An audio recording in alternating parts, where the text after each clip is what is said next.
पलकों के सरदार फटिक चक्रवर्ती के मस्तिष्क में तुरंत एक नई लहर दौड़ गई। नदी के किनारे एक बहुत बड़ा साखू का लट्ठा मस्तूल बनने के इंतजार में पड़ा था। यह तय हुआ कि उसे सब लड़के मिलकर लुढ़काते हुए ले चले। जिस आदमी की लकड़ी है, ज़रूरत के समय उसे कितना अचंभा होगा, झुंझलाहट होगी और परेशानी होगी। इसको सोच लड़कों ने सभी की सहमति से इस प्रस्ताव का अनुमोदन किया। कड़ा जी करके सभी लोग इस काम में लगने को तैयार हो रहे थे। तब फटिक का छोटा भाई माखन लाल बड़ी गंभीरता से उस लट्ठे पर जाकर बैठ गया। लड़के उसकी यह उदार उदासीनता देखकर कुछ दुखी हो गए। एक ने आकर डरते डरते उसे तनिक धकेला भी, पर वह जरा भी बेचैन न हुआ। वह असमय तत्वज्ञानी मानव सभी प्रकार के खेलकूद की सारहीनता के बारे में चुपचाप बैठा विचार करता रहा। फटिक ने आकर रौब जताकर घुड़की लगाई। सुन, मार खा जाएगा, वरना उठ जा झटपट। इस पर वह और भी ज्यादा हिला डुला, फिर स्थायी रूप से उस आसन पर जमकर बैठ गया। ऐसी दशा में सर्वसाधारण के सामने अपने नेता वाले सम्मान की सहायता के लिए फटिक का कर्तव्य था कि वह अपने ढीठ भाई के गाल पर एक तमाचा जड़ दे, पर उसे हिम्मत न पड़ी। फिर उसने ऐसा मुंह बनाया मानो वह चाहे तो उसे अभी ठीक कर दे, लेकिन नहीं करेगा, क्योंकि पहले से भी बढ़िया खेल उसके मस्तिष्क में आया और ज़्यादा रोचक खेल है। उसने सुझाव रखा कि माखन समेत उस लट्ठे को लुढ़काया जाए। माखन ने सोचा, इसमें उसका सम्मान ही है, अन्य दुनियावी गौरवों की तरह इसके साथ चलने वाली मुसीबतों की भी कोई संभावना है। यह बात उसके या और किसी के ख्याल में भी न आई। लड़कों ने कमर कसकर लुढ़काना शुरू किया। मारो ढेला हैयो, शाबाश जवान हैयो। लट्ठा एक चक्कर घूम भी न पाया कि माखन अपनी गंभीरता, गौरव और तत्व ज्ञान समेत धरती पर आ गिरा। खेल के शुरू में ही ऐसा आशा के अनुरूप फल पाकर दूसरे लड़के बहुत खुश हो उठे, लेकिन फटिक कुछ घबरा गया। माखन तुरंत अपनी ज़मीन का बिछोना छोड़ फटिक पर टूट पड़ा और किसी अंधे की तरह ताबड़तोड़ मारने लगा। उसकी नाक मुंह नोच खसोट कर रोते रोते घर की तरफ चला। कुछ कांस के पौधे उखाड़कर उसने हाथ में लिए एक आधी डूबी नाव की गलही पर जाकर फटिक बैठ गया। चुपचाप बैठा बैठा कांस की जड़ को चबाने लगा। इतने में किसी दूसरे देश से एक नाव आकर घाट पर लगी। उसमें से खिचड़ी मूछें और पके बाल लिए एक अधेड़ सज्जन उतर आए। उन्होंने बालक से पूछा, चक्रवर्तियों का घर कहाँ है बच्चा? लड़के ने कांस चबाते हुए कहा, वो रहा उधर। लेकिन किस ओर उसने इशारा किया, कोई समझ न सका। सज्जन ने फिर पूछा, किधर? उसने कहा, मालूम नहीं। इतना कह के पहले की तरह घास की जड़ से रस चूसने लगा। वह बाबू तब दूसरे लोगों की सहायता लेकर चक्रवर्तियों के घर की तलाश में निकल पड़े। थोड़ी ही देर में बाघा वागदी ने आकर कहा, फटिक भैया, माँ जी बुला रही हैं। फटिक ने कहा, नहीं आऊँगा मैं। बाघा ने उसे जबरदस्ती गोद में उठा लिया और फटिक मारे खींच के बेकारी हाथ पैर पटकता रहा। फटिक को देखते ही माँ आग बबूला सी हो उठी। बोली, क्यों तूने फिर माखन को मारा है? फटिक ने कहा, मैंने नहीं मारा। फिर झूठ बोलता है। बिल्कुल नहीं मारा। माखन से पूछा था आपने? माखन से पूछते ही उसने पहले ही की हुई शिकायत का समर्थन करते हुए कहा, हाँ मारा है। अब फटिक से न सहा गया। तेजी से लपककर उसने माखन के गाल पर एक तमाचा जड़ दिया और कहा, फिर झूठ बोला तुमने। माँ ने माखन की तरफदारी लेकर फटिक को जोर से झकझोर डाला और उसकी पीठ पर 2-3 थप्पड़ जड़ दिए। फटिक ने माँ को ढकेल दिया। माँ ने चिल्लाकर कहा, अरे तू मुझ पर हाथ उठाते है? इसी समय वह अधेड़ सज्जन घर में आकर बोले, क्या हो रहा है तुम लोगों में?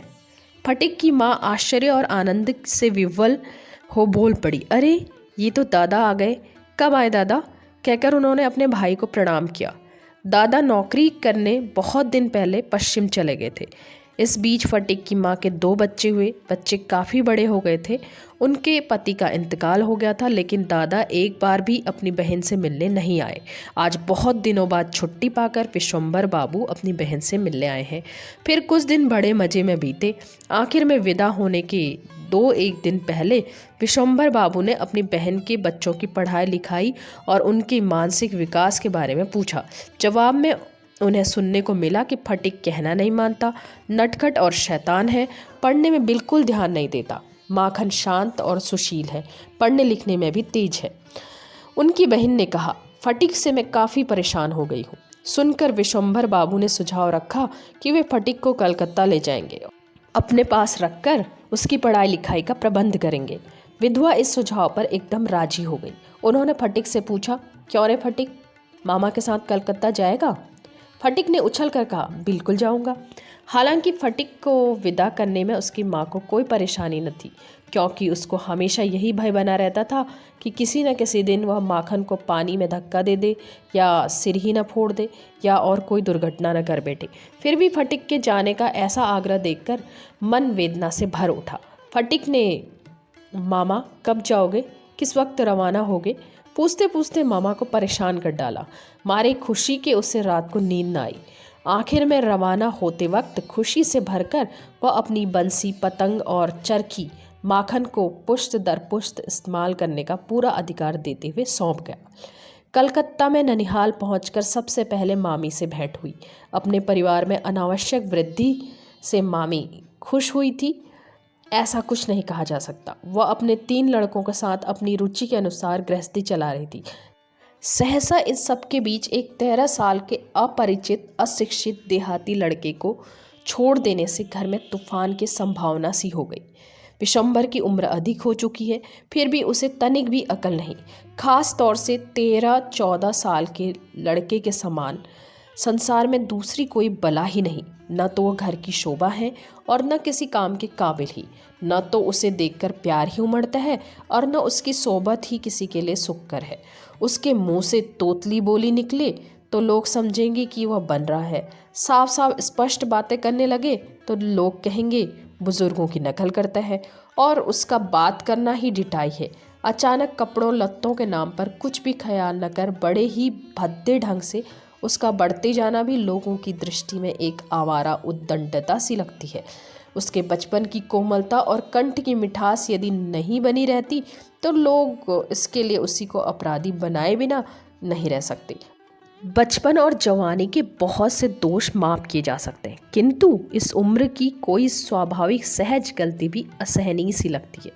वह खुद भी मन ही मन समझने लगा कि दुनिया में कहीं भी किसी से उसकी नहीं बन सकती और इस कारण अपने अस्तित्व के बारे में वह सदा लज्जित और याचक सा बना रहता। हालांकि इसी उम्र में प्यार पाने के लिए मन में कुछ अधिक बेचैनी होती है। इस समय अगर वह किसी सहृदय आदमी से स्नेह, प्यार, लाड दुलार या साथ पा जाए तो उसके आगे वह बिच सा जाता, किंतु उससे कोई लाड़ प्यार करने की हिम्मत नहीं करता, क्योंकि आम लोगों की दृष्टि में वह सिर चढ़ाने के समान समझा जाता है। इसलिए उसका रंग, रूप, हाव भाव कुछ कुछ बिन मालिक के राह के कुत्ते जैसा हो जाता है।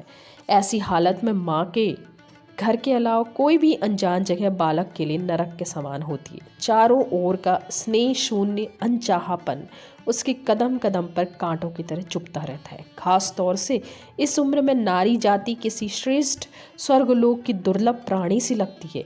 इसलिए किसी नारी से उपेक्षा मिलना उसके लिए बड़ा ही असहनीय हो जाता था। फटीक को सबसे अधिक यह बात अखरने लगी कि मामी की स्नेह शून्य आंखों में वह किसी अशुभ ग्रह सा खटकने लगा है। कभी कभी अगर मामी उससे किसी काम के लिए कहती तो वह मारे खुशी के फूला न समाता। उस खुशी में वह ज़रूरत से ज़्यादा काम कर डालता। आखिर में जब मामी उसके उत्साह को कुचलती हुई कहती, बस अब रहने दो, काफ़ी हो गया, जाकर अपने काम में ध्यान दो, जाओ पढ़ो लिखो, तब उसे अपनी मानसिक प्रगति के प्रति मामी का इतना अधिक ख्याल कठोर और बेरहमी सा लगता। घर में ऐसा अनादर था और बाहर भी सांस लेने की कोई जगह नहीं थी। चारों तरफ दीवारों से घिरे रहते उसे बार बार गांव की याद आने लगती। बहुत बड़ी सी पतंग को उड़ाने के लिए बड़ा सा मैदान, अपने बनाए हुए अर्थहीन गीत को मनमाने राग में अलापते रहना, उद्देश्यहीन भटकने के लिए वह नदी का तट, दिन में जब जी में आए तब कूद कर तैरने के लिए एक संकरी सी नदी, अपना वह लड़कों का गिरोह, उधम और आज़ादी। अन्यायी माँ उसके बेबस मन को दिन रात अपनी ओर आकर्षित करती रहती। पशुओं सा एक सहज प्रेम, सिर्फ निकट जाने की एक अंध प्रवृत्ति, केवल एक अनदेखे के लिए अव्यक्त बेचैनी, गोधूली के समय माँ से बछड़े की तरह एक हृदय से निकला हुआ माँ माँ पुकारता हुआ मौन क्रंदन, यह सब उस लज्जित, शंकित, दुबले पतले नम्बे बदसूरत बालक के हृदय में केवल उमड़ते ही रहते थे। स्कूल में इतना बेवकूफ़ और पढ़ने से जी चुराने वाला कोई दूसरा लड़का नहीं था। कोई बात पूछने पर वह मुंह बाएं खड़ा रहता। मास्टर जब मारना शुरू करते तो बोझ से लदे थके गधे की तरह चुपचाप सह लेता। जब भी लड़कों को खेलने की छुट्टी मिलती तब वह खिड़की के पास खड़ा खड़ा दूर के मकानों की छतों को देखा करता था। जब दोपहर की धूप में किसी मकान की छत पर दो एक लड़के लड़कियां खेल के बहाने दिखाई पड़ जाते तो उसका दिल व्याकुल हो उठता था। एक दिन उसके मन में दृढ़ निश्चय करके बड़ी ही हिम्मत बांधकर मामा से पूछा, मामा, माँ के पास कब जाऊँगा? मामा ने कहा था, स्कूल में छुट्टी होने दो, कार्तिक में दुर्गा पूजा होगी, अभी तो बहुत दिन है। फटिक से एक दिन स्कूल की किताबें खो गई। एक तो यों ही पाठ याद नहीं होता, फिर उस पर किताबें खोकर वह एकदम असहाय सा हो गया। मास्टर साहब रोज़ उसे बेधड़क मारने पीटने और उसकी बेइज्जती करने लगे। स्कूल में उसकी ऐसी हालत हुई कि उसके ममेरे भाई भी उसके साथ अपना संबंध स्वीकार करने में शर्म का अनुभव महसूस करने लगे। फटिक की किसी भी बेइज्जती पर वे दूसरे लड़कों से ज़्यादा खुशी जाहिर करते। जब उससे आगे और न सहा गया तो एक दिन अपराधी सा बन अपनी मामी के सामने डट कर उसने कहा, मेरी किताबें खो गई हैं। मामी ने होठों के छोर पर गुस्से की रेखा अंकित करते हुए कहा, अच्छा ही किया, मैं तुम्हारे लिए महीने में 5 बार किताबें नहीं खरीदवा सकती। फटिक बिना कुछ कहे चुपचाप लौट आया। वह दूसरों का पैसा खर्च कर रहा था। इस विचार को सोचकर वह अपनी माँ पर बहुत बिगड़ उठा। अपनी दीनहीन हालत में वह मिट्टी में गड़ सा गया। स्कूल से लौटकर उसी दिन रात को उसके सिर में दर्द होने लगा और बदन में सरसराहट होने लगी। वह समझ गया कि उसे बुखार चढ़ रहा है। साथ ही वह इस बात को महसूस करने लगा कि बीमारी में मामी के लिए वह एक फालतू और बेकार की मुसीबत बन जाएगा। वह महसूस कर रहा था कि मामी इस बीमारी को किस प्रकार अनावश्यक बखेड़े के रूप में देखेगी। बीमारी के समय ऐसे निकम्मे बुद्धू बालक को दुनिया में अपनी माँ के सिवा किसी और से सेवा नहीं मिल सकती। यह सोचते हुए भी उसे लज्जा आने लगी। अगले दिन सवेरे फटिक कहीं भी दिखाई न पड़ा। चारों तरफ ढूंढने में लोगों को नाहक बहुत भागना पड़ा। अंत में जब कहीं भी उसका पता न लगा तो विश्वंभर बाबू ने थाने में खबर दे दी। पूरे दिन के बाद शाम को एक गाड़ी विश्वंभर बाबू के मकान के सामने आकर खड़ी हुई। उस समय भी निरंतर बारिश हो रही थी। सड़क पर घुटनों तक पानी था। पुलिस के 2 सिपाहियों ने मिलकर फटिक को गाड़ी से उतारा और विश्वंभर बाबू के पास पहुंचाया। सिर से पैर तक बदन भीगा हुआ तथा बदन भर कीचड़ से सना हुआ, मुंह और आंखें लाल हो गई थी और वह थरथर कांप रहा था। विश्वंभर बाबू उसे गोद में उठाकर भीतर ले गए। मामी उसे देखते ही बोल पड़ी, क्यों जी, पराये लड़के के लिए क्यों जान मुसीबत में डाले हुए हो? अब इसके घर क्यों नहीं भेज देते? हकीकत में दिन भर इसी चिंता में उन्होंने ठीक तरह से कुछ खाया पिया भी नहीं। अपने लड़कों पर भी नाहक काफ़ी क्रोध उतार चुकी थी। फटिक रो पड़ा, बोला, मैं तो माँ के पास जा रहा था, यही लोग मुझे लौटा लाए। लड़के का बुखार काफ़ी तेज़ हो गया था। रात भर आएं बाएं बकता रहा। विश्वंभर बाबू डॉक्टर को बुला लाए। फटिक ने एक बार अपनी लाल लाल आंखें खोलकर ऊपर छत की धन्नियों की ओर सोनी और गहरी निगाहों से देखा और कहा, मामा जी, मेरी छुट्टी हो गई है क्या? विश्वंभर बाबू ने रुमाल से आंसू पोंछे। स्नेह से फटिक के बुखार से जलते हुए पतले हाथ को अपने हाथों में लिए उसके पास बैठे रहे। फटिक फिर बड़बड़ाने लगा, माँ, मुझे मत मारो माँ, सच बता रहा हूँ, मैंने कुछ नहीं किया माँ। दूसरे दिन कुछ देर के लिए होश आया तो फटिक किसी की आशा में कमरे में चारों ओर पथराई आंखों से देखता रहा। निराश हो चुपचाप दीवार की तरफ करवट लेकर लेट गया। विश्वंभर बाबू ने उसके मन की बात ताड़ ली और उसके कान के पास मुंह ले जाकर धीमी आवाज़ से कहा, फटिक, तेरी माँ को बुलवाया है बेटा। उसके बाद वाला दिन भी गुजर गया। डॉक्टर ने चिंतित और उदास स्वर में कहा कि हालत बहुत खराब है। विश्वंभर बाबू टिमटिमाती हुई रोशनी में रोगी के सिरहाने पर बैठकर फटिक की माँ के इंतज़ार करते रहे। फटिक जहाज के खलासियों की तरह उन्हीं के स्वर में कहने लगा, एक बाँव मिला नहीं, 2 बाँव मिला नहीं। कलकत्ता आते वक्त कुछ रास्ता उसे स्टीमर में तय करना पड़ा था। उसी स्टीमर के खलासी रस्सी डालकर गाने के स्वर में पानी की गहराई नापते थे। फटिक भी अपनी बड़बड़ाहट के झोंके में उन्हीं की नकल करता हुआ करुण स्वर में जैसे पानी की गहराई नाप रहा था। जिस अपार समुद्र में बालक यात्रा कर रहा था, वहाँ कहीं पर भी रस्सी डालकर उसकी थाह नहीं मिल रही थी। ऐसे ही समय फटिक की माँ आंधी की तरह कमरे में आ पहुंची और ऊंचे स्वर में रो पड़ी।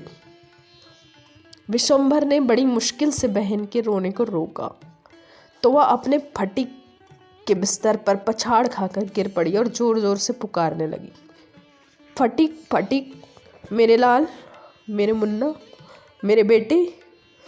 फटिक ने मानो बड़ी आसानी से इस पुकार का जवाब दिया। आए।